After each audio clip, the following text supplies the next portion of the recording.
Iranians and the Vedic Indians shared a common past, and the traces of this can be seen in the Avesta and the Rig Veda. The Zoroastrians entered recorded history in 550 BC, and for over 1,000 years their religion flourished as the imperial religion of three great Iranian empires. During this period, Zoroastrianism was a dominant religion, and its religious beliefs influenced Judaism, Christianity, and later Islam. Under famous Zoroastrian kings like Cyrus the Great, the Persian Empire spread from the Mediterranean Sea in the west to the Indus River in the east, to become the largest empire the world had seen till then. Zoroastrianism has never been forcibly imposed on any individual or a nation. All conquered countries were treated with great tolerance in the matter of religious beliefs. The religion is therefore known as accepted without the fear of weapons. Cyrus the Great also pronounced the first historically important declarations of human rights, written on the Cyrus cylinder, now in the British Museum in the UK, which was created around 538 BC. In the year 651 AD, the Arabs invaded Iran for gain and glory, but it was the religious impulse of the Arabs that was to change Iranian history for centuries to come. The Battle of Nihawand was fought and lost in the year 651 AD. The last Zoroastrian king died in 652 AD. The conquering Arabs offered their subjects three choices: death, conversion to Islam, or the payment of tribute called the jizya tax. All said and done, the dark ages of the Zartushtris of Iran began in 651 AD with the rule of the Arabs and continued over an extremely long period of 1,300 years. It was only with the coming of the Pahlavi dynasty in 1925 that conditions began to improve for the Zoroastrians of Iran. Terrible circumstances forced a batch of Zoroastrians to leave Iran and set sail for India in the year 936 AD. They came from the region of Pars in Iran and so came to be called the Parsis. They landed and settled on the mainlands of Gujarat. When they reached the shores of Gujarat and sought permission to settle here, the king was wary that these tall, muscular, battle-drugged people may cause a problem for him and his subjects. At the same time, he did not want to antagonize them. He therefore sent a bowl filled with milk to the brim as a polite way of saying, "There is no space in my land." Our forefathers added sugar to the milk and sent it back. They told the king that, like the sugar, they would mingle in with the natives, while at the same time adding value to the kingdom, just as the sugar sweetened the milk. The king was impressed by this answer and agreed to let the Zoroastrians live amongst them. However, few conditions were set, some of them being every Parsi has to adopt the Gujarati language, follow certain marriage customs, and their women should wear traditional saris in place of their Persian dress. They were also asked to lay down all their weapons. Most of these conditions are followed till date. With only a prayer on the lips and hope in hearts, the Iranian forefathers of Parsis left Iran and came to hospitable and tolerant India for one and only one purpose: to save, protect, and preserve the religion of Zarathustra, not for fame, fortune, conquest, or livelihood. Hindustan gave us refuge and shelter, for which we Parsis shall ever remain indebted and grateful, and history stands testimony. We have always tried to give back to our beloved Hindustan our very best gratitude by way of loyalty, honesty, sincerity, industry, service, and philanthropy. Eventually, they named the place Sanjan after a town in Iran where they built a pillar later on, marking their arrival in India.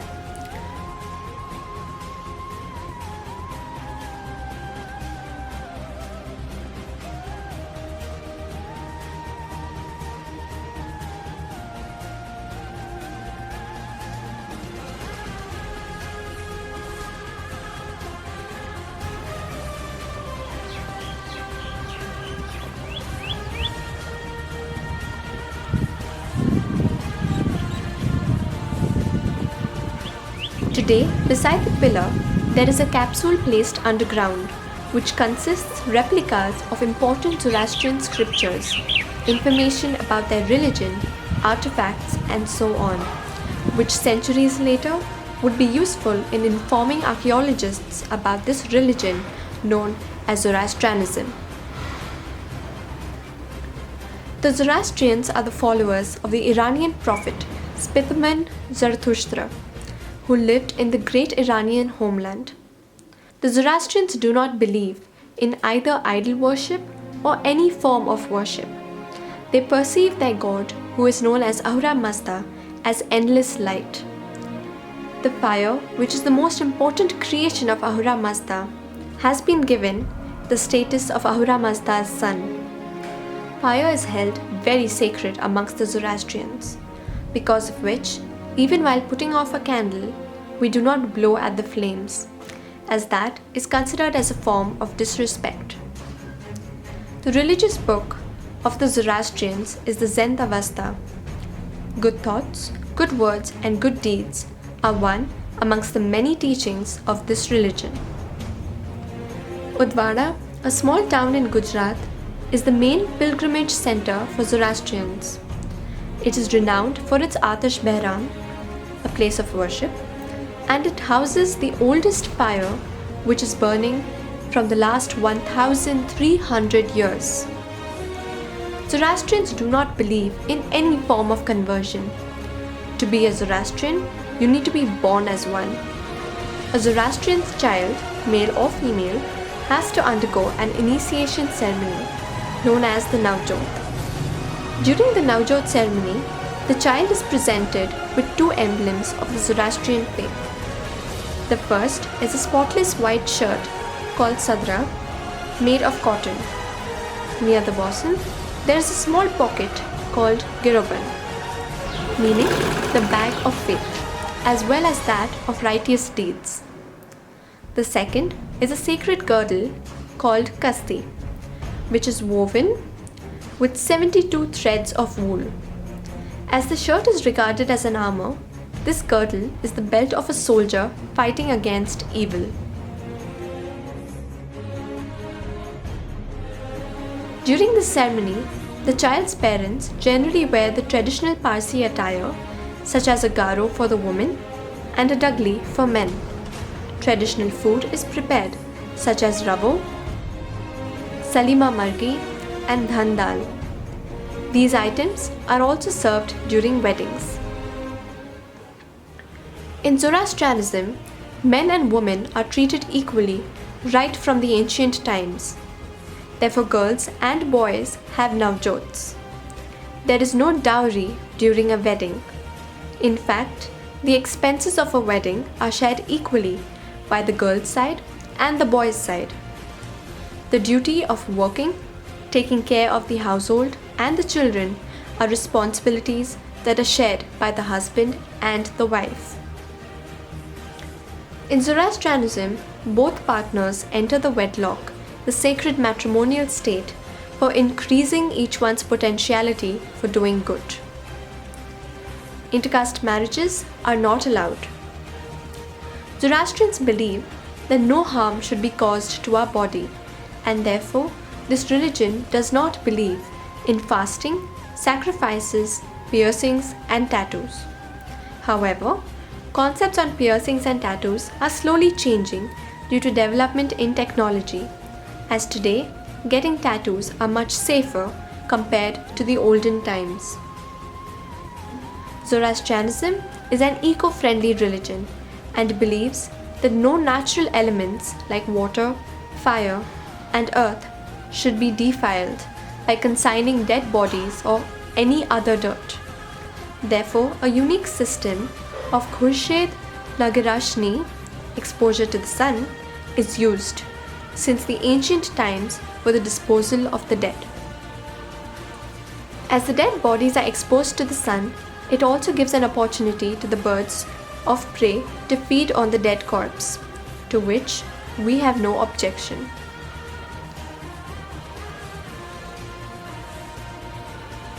The reasons? Charity. A Zoroastrian's last act on earth is the donation of his body to hungry birds that are nature's appointed scavengers. Speed. It is the fastest method of disposal of the body. Economy. The Zoroastrian system is free. The same town can accommodate hundreds of corpses at the same time, and the small ground that it occupies is sufficient for centuries. Birds entail no expenses and thrive on the surrounding avenue of trees. Fourth, equality. The rich and the poor, the great and the humble are placed on the same platform without any discrimination. The funeral procession is the same for all. Fifth, sanitation. It is the most hygienic system as the corpse has no contact with residential surroundings. Whatever little water enters during rains is diverted to 4 underground dry wells. There is no contamination of water mains.